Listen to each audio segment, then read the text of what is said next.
Hello students, आपका हमारे YouTube channel देव coaching centre में स्वागत है। दोस्तों, अगर आपने हमारे यूट्यूब चैनल को सब्सक्राइब नहीं किया है तो प्लीज़ यूट्यूब चैनल को सब्सक्राइब कीजिए, बेल आइकन को प्रेस कीजिए और ऑल का बटन सेलेक्ट कीजिए, जिससे क्या है सबसे पहले नोटिफिकेशन आपके पास। तो दोस्तों, अब स्टार्ट करते हैं। हेलो स्टूडेंट्स, तो आज हम स्टार्ट करने वाले हैं समरूपता यानी कि सिमिलरिटी। दोस्तों, समरूपता के बारे में आज हम डिस्कस करेंगे, जो आपके एक्सरसाइज 11 है। तो दोस्तों, समरूपता और सर्वांगक्षमता दो एक ऐसी आकृति विश्लेषण विधि हैं जिसमें सर्वांगक्षमता के बारे में हमने कक्षा 9th में पढ़ चुका है और समरूपता के बारे में हम अब पढ़ेंगे। तो दोस्तों, सर्वांगक्षमता की हम बाद में चर्चा करेंगे, उससे पहले समरूपता की चर्चा करते हैं। तो दोस्तों, जैसे कि आप देख रहे हो समरूपता के नाम से ही हमें पता चलता है कि समरूपता का मतलब क्या हुआ। पहले हम इसके अर्थ को समझेंगे। समरूपता यानी कि सम माने समान, रूप माने रूप, हम आकृति, इसको मान के चलते हैं क्या आकृति, ताको हम आकृति का रूप देके चलते हैं, यानी कि समान रूप वाली आकृतियाँ, यानी कि वे आकृतियाँ जिनका समान रूप हो उसे हम क्या कहते हैं, समरूपता कहते हैं। जैसे अगर मान के चलें क्या दो, यानी कि क्या हो, सभी वर्ग हों, क्या नंबर 1 सभी वर्ग, या वृत्त हों, या आयत हों, या समबाहु त्रिभुज हों,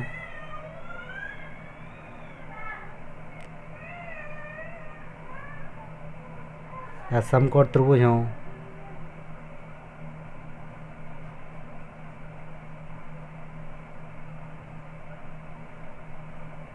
आदि आकृतियाँ कैसे होती हैं, लगभग समरूप होती हैं।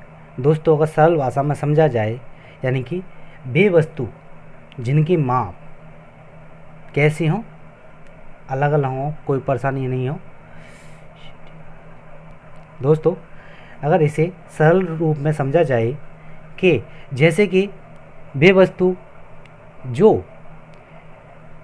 समान हो, कैसी हो, समान हो, दिखने में समान हो, लेकिन उसकी भुजाएं या माप समान हो या फिर अलग अलग हो, तो कैसी हो, समरूपता कहलाती है। अगर जैसे एग्जांपल लेके चलें दोस्तों, हमारे जैसे हम कुछ सिक्के लेके चलते हैं, कुछ सिक्के हमारे पास, जैसे ये तीनों सिक्के के पर्दे हैं, वो क्या अलग अलग है। तो दोस्तों, तीनों सिक्के हैं वो हमारे अलग अलग हैं, तो इनका रूप कैसा है, समान है।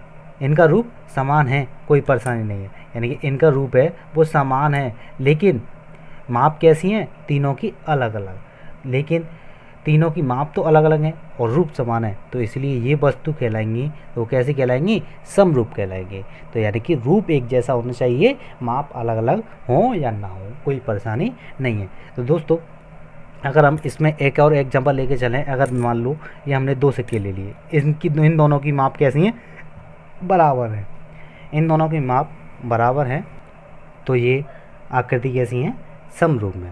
तो दोस्तों, अगर यहीं पर हम समरूपता के बारे में बात तो कर ली, लेकिन अगर हम अब सर्वांगक्षमता के बारे में चर्चा करें तो उसका क्या होगा, इनको साइड में करते हैं, यानी कि सर्वांगक्षमता।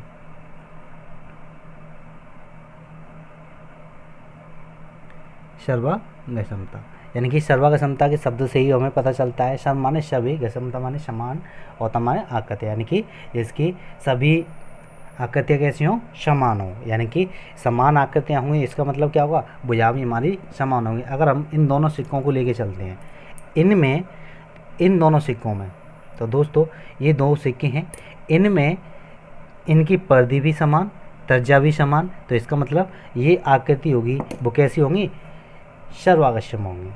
अगर इन दोनों सिक्कों को लेके चले तो ये समरूप होंगी, लेकिन सर्वांगक्षम नहीं होंगे। और ये हमारी आकृति दोनों हैं, ये दोनों सिक्के हैं, वो कैसे होंगे, सर्वागशम होंगे और समरूप में होंगे। तो दोस्तों इससे यह निष्कर्ष निकलता है कि सभी सर्वागशम आकृति समरूप हो सकती हैं, लेकिन सभी समरूप आकृतियाँ सर्वागशम नहीं हो सकती। तो दोस्तों इस नोट को ध्यान रखना, क्या सभी सर्वागशम आकृतियाँ समरूप हो सकती हैं,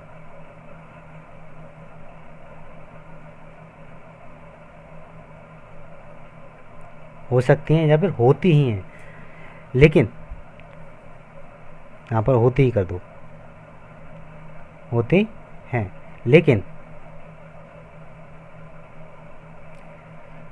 सभी समरूप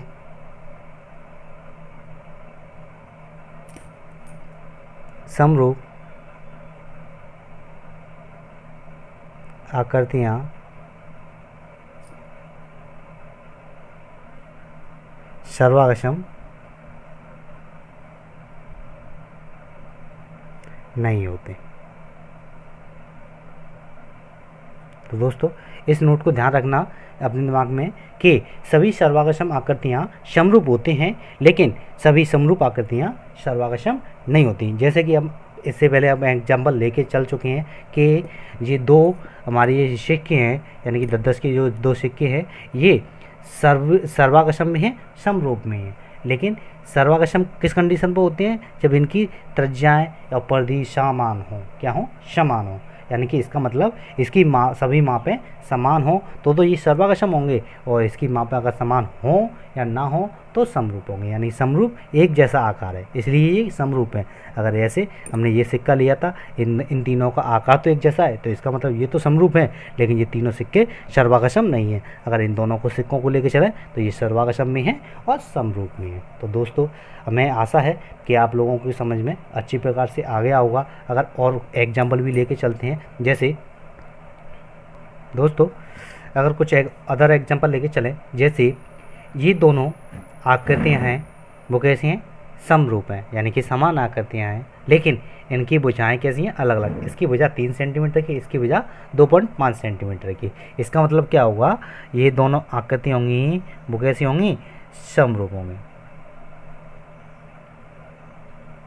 समरूप आकृतियाँ होंगी। ये दोनों आकृति समरूप होंगी, लेकिन इन दोनों आकृतियों की भुजा भी कैसी हैं, समान है और समान रूप भी है। तो इसका मतलब ये आकृति कैसी होंगी, सर्वागशम।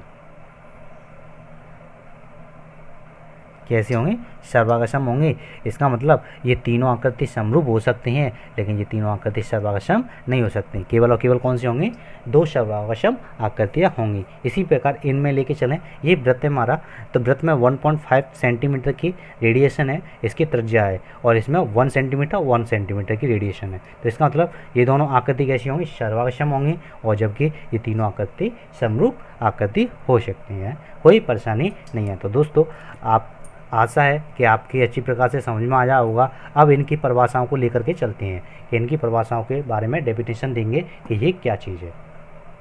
दोस्तों समरूप की परिभाषा लेके चलें, यानी कि वे आकृतियाँ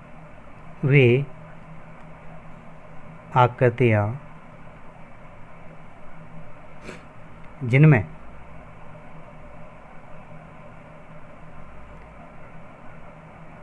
या जिनकी वे आकृतियाँ जिनकी संगत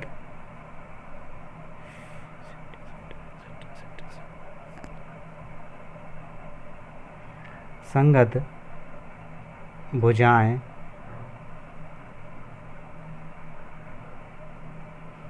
का अनुपात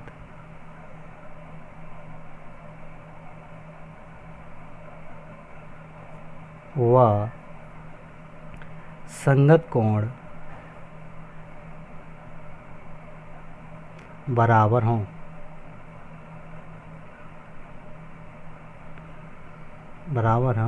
उन्हें समरूप आकृति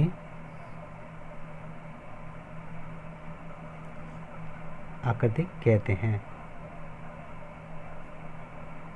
दोस्तों अगर यहीं सर्वांग क्षमता की परिभाषा लेके चलें तो क्या होगा, यानी कि इसकी परिभाषा होगी वे आकृतियाँ जिनकी संगत भुजाएं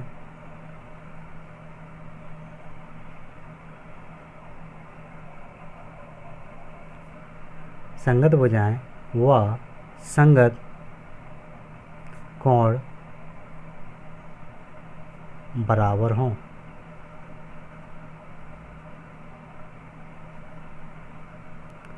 उन्हें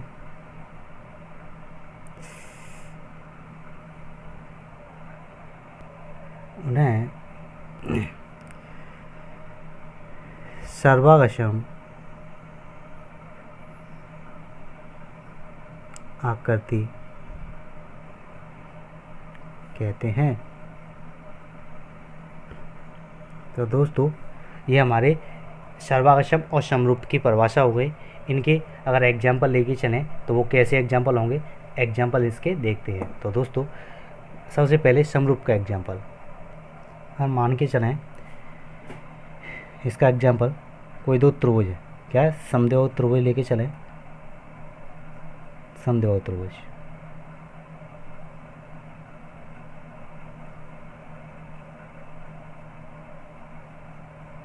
जैसे A B C P Q R, और जैसे हमने दो त्रिभुज लिए ए बी सी और पी क्यू आर। तो दोस्तों इसमें हम कोण मान के चलें, ये कोण हमारा मान लिया जाए ये 30 डिग्री का, और इसका कोण भी ये 30 डिग्री का। तो इसका मतलब ये कोण कितने का बचा हमारा, यानी कि अगर ये 30 का है तो इसका इन दोनों कोणों का योग 150। तो इसका मतलब ये हमारा 75 डिग्री और ये भी हमारा 75 डिग्री। तो दोस्तों इसका मतलब ये भी हमारा 75 डिग्री का और ये भी हमारा 75 डिग्री का। दोस्तों जैसा कि हमने ये एंगल और भुजाएं लेके चलें, अगर भुजाओं की माप माना जाए तो इसे 2 सेंटीमीटर, इसे 4 सेंटीमीटर, और जबकि ये 3 सेंटीमीटर और इसे 6 सेंटीमीटर लेके चलें, इसे भी 3 मान लेते हैं और ये 6 सेंटीमीटर। तो दोस्तों जैसे संगत भुजा यानी ए बी लेके चलें, क्या ए बी, तो ए बी की संगत भुजा कौन सी है, पी क्यू, कौन सी, पी क्यू। तो इसमें भुजा लेके चलें, इसका मतलब भुजाओं का अनुपात, इसमें भुजा कितनी है, ये 3 की, और इक्वल टू इसमें भुजा कितने की है, 6 की। तो इनका अनुपात कितना आ जाएगा, 1:2। तो दोस्तों अगर इनमें लेके चलें, यानी कि अगर बी सी लेके चलें, क्या लेके चलें, बी सी लेके चलें, तो बी सी की संगत भुजा कौन सी, क्यू आर। तो इसमें भी संगत भुजा कौन सी होगी, 2 इसमें कितना 4, यानी कि 1/2। अगर हम कौन सी लेके चलें, ए सी लेके चलें, ए सी या सी एक ही बात है। तो हमारे पी आर क्या संगत भुजा कौन सी होगी, पी आर, जो कितने की 3 और 6 की, यानी कि 1/2, यानी कि तीनों का अनुपात कितना आ रहा है, बराबर आ रहा है। इसका मतलब तीनों भुजाओं के अनुपात बराबर हैं, तो इसका मतलब ये क्या होंगे, बराबर हो जाएंगे। यानी कि इसे आप बोल सकते हैं ए बी बट्टे पी क्यू, बी सी बट्टे क्यू आर बराबर ए सी बट्टे पी आर। तो दोस्तों इसका मतलब हमारी संगत भुजाओं का अनुपात कैसा हुआ, बराबर है। तो इसका मतलब, और दोस्तों अगर इनके एंगलों को देखा जाए, कोणों को देखा जाए, तो कोण ए बराबर कितने का है, 30 का, और सेम टू सेम कोण पी भी कैसा है, 30 का है। तो इसका मतलब कोण ए और कोण पी बराबर है हमारे कितने के, 30 डिग्री के। और हमारे इसमें देखा जाए कोण बी की संगत कौन सा होगा, कोण क्यू होगा। क्यों, क्योंकि हमने इस प्रकार यानी कि क्या लेके चल रहे हैं, क्लॉज साइड, यानी कि क्लॉज वाइज लेके चल रहे हैं। तो इसका मतलब हमारा क्या हुआ, यानी कि क्लॉज वाइज लेके चल रहे हैं। इसका मतलब ये क्या हुआ, इसका संगत कोण होगा, इसका मतलब कितना है, 75 डिग्री इसकी वैल्यू है, और सी के संगत कोण कितना, कोण आर, इसका मतलब इसकी वैल्यू 75 डिग्री। तो दोस्तों ये हमारी संगत कोण और संगत भुजाओं के अनुपात कैसे हो गए, बराबर हो गए, तो कोई परेशानी की बात नहीं है। तो यही हमारी डेफिनेशन कहती है कि ये क्या चीज़ है। जैसे कि इस डेफिनेशन बोल रही है कि वे आकृतियाँ जिनकी संगत भुजाओं का अनुपात और संगत कोण बराबर हों उन्हें समरूप आकृतियाँ कहते हैं। तो वही हमारा यानी कि संगत भुजाओं के अनुपात और संगत कोण कैसे हैं, बराबर हैं, तो कोई परेशानी नहीं है। तो अब लेके चलते हैं क्या, सर्वाक्षम आकृति। अगर सर्वाक्षम आकृति का एग्जाम्पल लेके चलें, कोई मान लिया कोई हमने समरूप त्रिभुज लेके चले, यानी कि समरूप त्रिभुज लेना पड़ेगा सेम टू सेम, लेकिन समरूप त्रिभुज तो लेके चलेंगे, वट इसकी भुजा कैसी होंगी, समान होनी चाहिए, तभी हमारी सर्वाक्षम आकृति हो सकती है।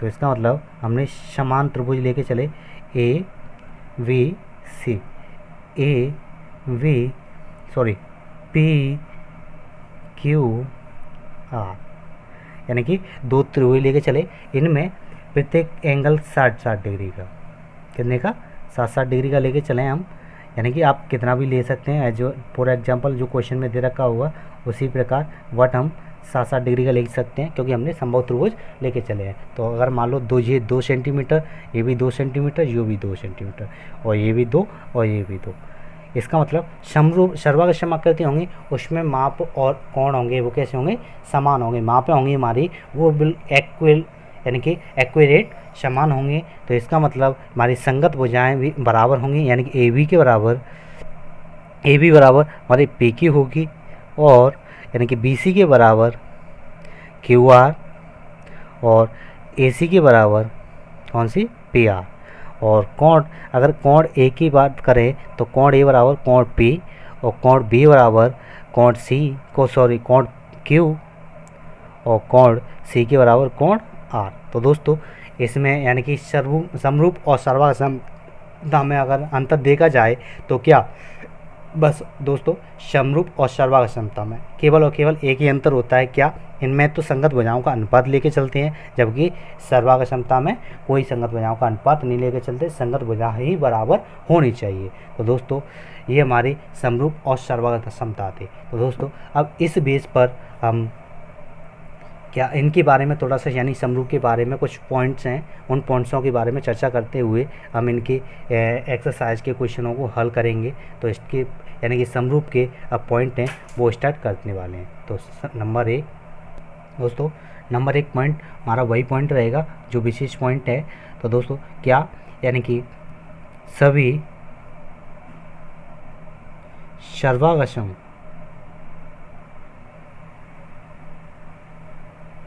आकृतियाँ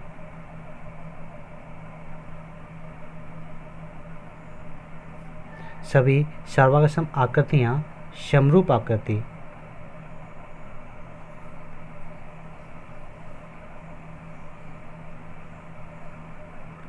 होती है, परंतु सभी समरूप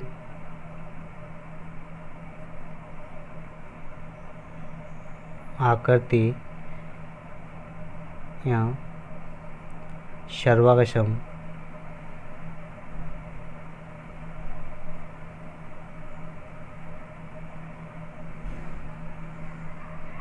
आकृतियाँ नहीं होती। तो दोस्तों हमारा सबसे फर्स्ट नंबर पॉइंट यही रहेगा, सबसे इम्पोर्टेंट पॉइंट है क्या, यानी कि सभी सर्वाक्षम आकृतियाँ समरूप आकृतियाँ हो सकती हैं, परंतु सभी समरूप आकृतियाँ सर्वाक्षम आकृतियाँ नहीं हो सकती। नंबर 2 सभी, अगर देखा जाए सभी समबाहु त्रिभुज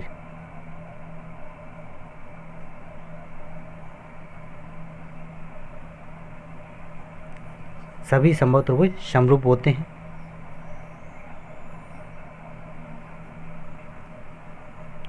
इससे पहले हमने चर्चा कर चुके हैं। नंबर 3 सभी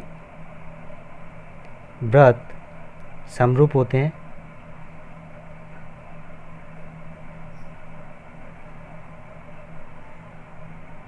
नंबर 4 सभी वर्ग समरूप होते हैं। तो दोस्तों ऐसे हमारे कई फॉन्ट्स बन सकते हैं, तो ध्यान रखें कि सभी समान आकृति होंगी वो कैसे होंगे, समरूप होंगे। तो बस दोस्तों अब इसके इम्पोर्टेंट यानी पॉइंट्स हैं, बिंदु हैं, वो हमारे यही हैं।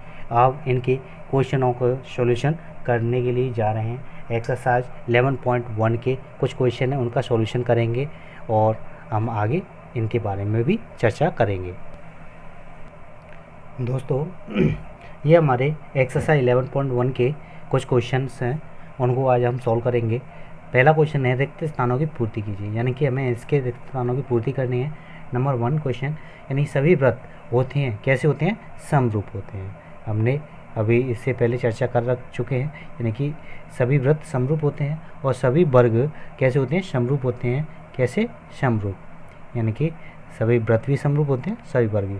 सभी त्रिभुज समरूप होते हैं, कैसे त्रिभुज समरूप होते हैं, समबाहु त्रिभुज, यानी कि समबाहु त्रिभुज होंगे वो समरूप होंगे। और यानी कि सभी यानी भुजाओं की समान संख्या वाले दो बहुभुज समरूप होते हैं यदि उनकी क्या, संगत भुजाएं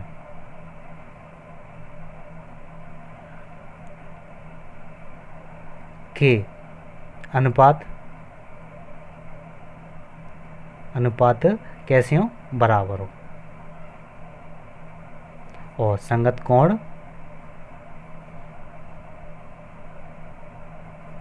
बराबर हो, यानी कि संगत भुजाओं के अनुपात और संगत कोण कैसे हो, बराबर हो। तो इसका मतलब ये सम बहुभुज होंगे वो कैसे हो जाएंगे, समरूप हो जाएंगे। तो दोस्तों इनकी रिक्त स्थानों की पूर्ति हमने कर दी है। अब बात चलते हैं दूसरे क्वेश्चन पर। निम्न कथन के सत्य व असत्य बताइए, यानी कि दो सर्वागसम आकृतियाँ समरूप होती हैं, यानी कि दो सर्वागसम आकृतियाँ होंगी वो कैसी होंगी, समरूप होंगी। तो ये कथन कैसा है, सत्य। तो हमने इससे पहले चर्चा कर चुके हैं, यानी कि ये कथन सत्य होगा, यानी कि क्वेश्चन नंबर फर्स्ट सत्य।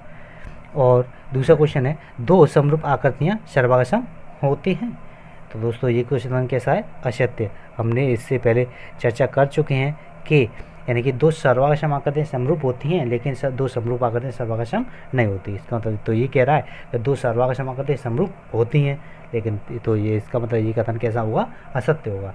तो दोस्तों क्वेश्चन नंबर 3, यदि दो बहुभुज समरूप हों तो समरूप होते हैं, यानी कि दो बहुभुज समरूप होते हैं यदि उनकी संगत भुजाएं समानुपाती हों, उनकी संगत भुजाएं समानुपाती हों। तो दोस्तों हम यह डिसाइड नहीं कर सकते कि संगत भुजाएं समानुपाती हों तो वो दोनों त्रिभुज कैसे हों, समरूप हों। तो अगर क्योंकि उनके जब तक उनके संगत कोण और संगत भुजाओं के अनुपात बराबर नहीं हो, क्योंकि संगत भुजाएं समानुपाती बोल रहा है, यानी कि समानुपात में हैं, यानी इसका मतलब क्या होगा, संगत कोणों की भी आवश्यकता होगी जब हम कह सकते हैं कि ये यानी कि ये बहुभुज होंगे वो समरूप होंगे या नहीं। तो इसका मतलब ये कथन कैसा होगा, असत्य होगा। तो दोस्तों क्वेश्चन नंबर 4, दो बहुभुज समरूप होते हैं यदि उनकी संगत भुजाएं समानुपाती व संगत कोण बराबर हों। तो इसका मतलब ये कथन कैसा है, सत्य है। दोस्तों क्वेश्चन नंबर 5, दो बहुभुज समरूप होते हैं यदि उनके संगत कोण बराबर हों। तो वही बात आती है, अब संगत कोण की बात कर रहा है, संगत भुजाओं के अनुपात की बात नहीं कर रहा है। तो इसका मतलब ये क्या होगा, ये कथन असत्य होगा। तो थैंक यू दोस्तों, अगर आपको ये हमारी वीडियो अच्छी लगी तो प्लीज़ लाइक शेयर कमेंट ज़रूर करना। दोस्तों आपके लिए, दोस्तों हमारी वीडियो को देखने के लिए आपका बहुत बहुत धन्यवाद। Thank you.